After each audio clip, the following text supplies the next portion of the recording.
Wherever you are, if you're comfortable, you will not grow. You will not change. Your life will not change. If you comfortable in the state you in, you will not grow and you will not progress. That's why God allows you to be very uncomfortable. You are comfortable in your weight, you're not going to lose the weight. If you're comfortable with where you live and where you are financially, you will not grow. And it made me think about a time where I had a situation where God blessed me in a way to where I was able to get on my feet.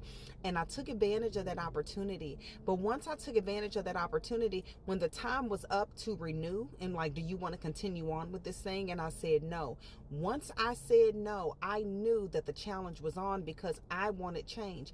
I knew that I did not want to stay where I was, and I knew that I had the potential to do more for me and my family. But when I look at these people, I just drove past a really bad area over here in Dallas, and I was just looking at all these tents, all of these people out there, these homeless people. A lot of those people are comfortable where they are.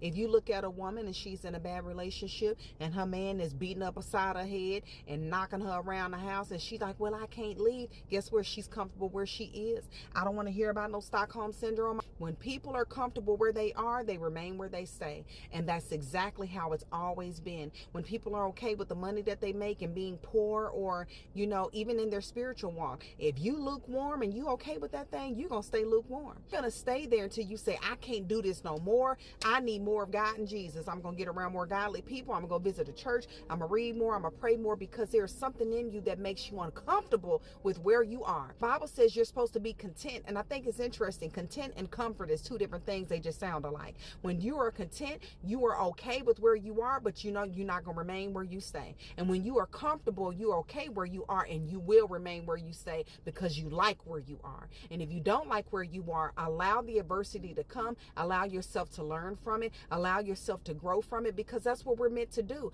We are just here temporarily. We are sojourners here on this earth. We're not going to be here forever. So I'm not saying that everybody got to strive to be a millionaire, or strive to be the thinnest, or strive to have the best relationship, but you should strive for greatness, because God tells us to be ye perfect, for he is perfect. That means that we are constantly, every single day, willing to learn, grow, and be taught, and also go through adversity, face those hardships and overcome them. Don't continue to face the same hardship, and it's a hardship after hardship in the same category. I know some people that have never grown from where they are, and they're in their 40s and in their 50s. They still having issues with paying their bills, or paying a light bill, or getting ready to lose a house, or driving a broke down car, or not losing the weight, or not having a successful relationship, not going to church, talking about it, but not being about it. It is time out for that. And God is going to hold us accountable for us being faced with adversity and purposely not fighting and striving, because the Bible says that he who overcomes is going to get the crown. You got to be an overcomer in this thing.